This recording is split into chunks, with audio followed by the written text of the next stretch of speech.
আব্বা আপনার বিশেষ বিশেষ ধন্যবাদ, আপনি আমার আবদারটা রাখছেন। ও আব্বা আব্বা আব্বা আম্মা লাগবো না বাবা রে, সালাম যে করছো সালামে কিন্তু দিতে পারবো না, আমার পকেট পুরাটাই খালি। তুঙ্গ দুইজনে দিলাম, আর আমার এই দুইটা মাইয়া যে আছে হ্যাঁ তো খালি হাতে বাড়াইতে পারি না, দুইটা শাড়ি কিনে দিছি দুইজনটা। আচ্ছা ফুপা, আপনাকে বলছিলাম আনার জন্য, আপনি কেন কষ্ট করে কিনতে গেলেন? দূর পাগল, বোকার মতো কথা কস কেন? আম্মা, আমি তো চিন্তা করতেছি অনেক রাস্তা যাইতে হইব, দুলা ভাই আবার রাস্তায় গরমে ফিটে পড়ে না থাকে। রুকাইয়া, সুমি কিন্তু খারাপ কথা বলা না, একদম সুন্দর কথা বলছে। তাইলে কি স্যুটটা খুলে ফেলাম? বোকার মতো কথা বললো কেন? হ্যাঁ, আব্বা দিছে, আশেপাশের লোকজন জিজ্ঞেস করলে বলবা না যে শ্বশুর মশাই তোমার এই স্যুট দিছে? এটা অবশ্য কথা, তুমি মন্দ বলো নাই, কিন্তু আমার তো গরমে দম আটকে আসতেছে, বুঝছো, মানে আশপাশ লাগতেছে। কেন বিয়াই, আপনি কি আগে কোনোদিনও স্যুট পরেন নাই? পড়ার দরকার নাই, তাই করি নাই। এখন বুঝ, হুদায় আমার টাকাটা খরচ করাইলি না, তার চেয়ে ভালো হইতো ডোলা প্যান্ট আর শার্ট পরে যদি যাইতো, তাইলে শরীরে হাওয়া বাতাস লাগে যেতে পারতো। আব্বা তুমি এগুলো কি কও? হ্যাঁ, জামাই মানুষ তো এগুলোই পড়বে, একটা ব্যাপার আছে না? ঠিক আছে যা, তাইলে রাস্তায় যদি হার্ট ফেল করে তাহলে ফোন দিস, মাইয়া বিয়া দিছি, আপদে বিপদে তো যাওয়া লাগবই।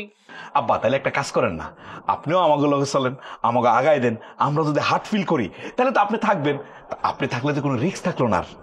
বাবা রে, অনেক দূরের রাস্তা, এই দূরের রাস্তা একবার গিয়া আবার আইলে আমার অনেক ধকল হয়ে যাব, আমার কষ্ট হয়ে যাবে রে বাবা। আমি শেষ একটা কথা কয়ে দিতেছি, তোমরা যা আবদার করছো আমি কিন্তু সব কিছু দিছি, এখন আমার মায়াটা যাতে সুখে থাকে এইটা যাতে শুনি। একটা বাপ মায়া সুখে থাকে এইটাই চায়, আর কিছু চায় না। আব্বা আপনি এমন করে কথা কইতেছেন, মনে হয় আপনার মেয়ের সকাল বিকাল 3 বেলা আমি মারি। জিজ্ঞাসা করেন না, সামনেই তো সে আছে।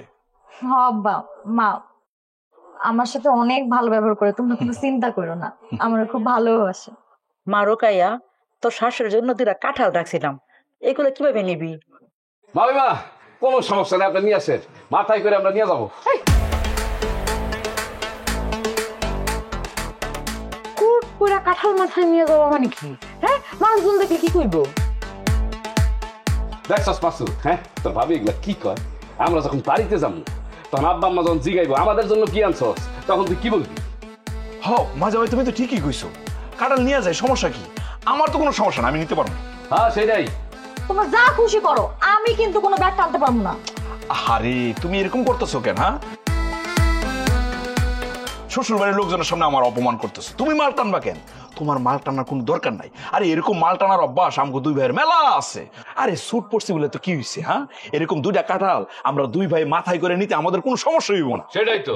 চুপ কর তো। আচ্ছা এখন কি কাঁঠালের কথা না বললে হইতো না? দুইজন কি সুন্দর স্যুট পরছে, অফিসারের মতো লাগতেছে, আর কাঁঠালটা যখন মাথায় নিয়ে যাইবো তখন কেমন লাগবে? কামলার মতো লাগবে। এই ফুপু শুনেন, কোনো কাঁঠাল টাঠাল দিতে হইব না, কিচ্ছু করতে হইব না। এই এই স্যুট প্যান্ট পরে ওরাও কাঁঠাল নিতে পারবো না, আমরা শাড়ি পরে আমরাও কাঁঠাল নিতে পারবো না। রাস্তাঘাটের যে অবস্থা, কে কখন উষ্টা খায় এটা নাই ঠিক। আর তার থেকে বড় কথা, আমাগো বাড়িতে অনেক কাঁঠাল গাছ আছে, সেটা অনেক কাঁঠাল হয়, আমরা চাইলেই পায়রা খাইতে পারি, কোনো অসুবিধা নাই। এই মাসুদ চলো, এই চলো। আমাকে কাঁঠাল গেছে তো কাঁঠাল ধরে না। এই ধরে ব্যাগ নাও। আচ্ছা আচ্ছা মাইজা ভাই, আম্মা আব্বা আসি। হ্যাঁ শালিকা যাইও, ভালো থাকিস। আসি। আসসালামু আলাইকুম। নিয়ে নিলে কি তো তোমার এত কি পিঠা খাওয়ার লাগে, কাঁঠাল খাওয়ার লাগে, এত খাওয়ার লাগে কে? এবার